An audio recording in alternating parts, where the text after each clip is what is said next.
Well, episode 5 is it's a very heavy episode for Stanley. As you know, my sister was killed in episode 4 by a Ravenwood guy by the name of Getz, and you know, everybody's trying to track him down, and my character doesn't know what he's about to do.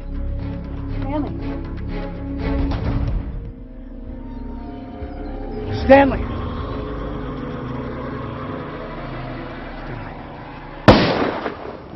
But he ends up actually killing him in the end of the episode, which is a real departure for the character of Stanley. Stanley's has been more of the light-hearted storyline in Jericho, but this season he has an emotional journey to take. I was so afraid I was going to lose you too. The rapport that Shoshana Stern and I had, just really living in that reality of her dying and her being taken away from my character, really fed into the pathos that needed to be there for what happened. So it was a difficult emotional journey to go through, but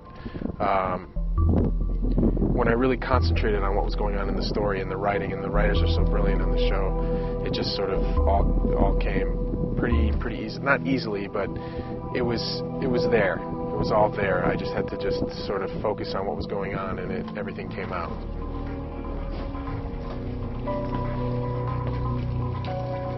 Taking her to the morgue? I'm going.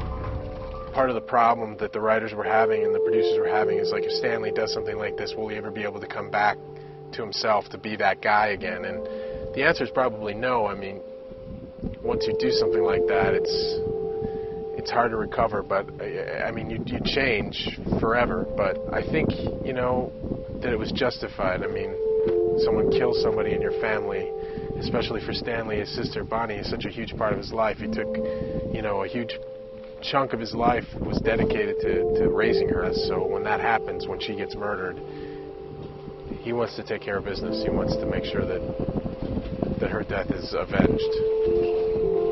So it's definitely a different color for the character, but I think it's justified and it's interesting as well.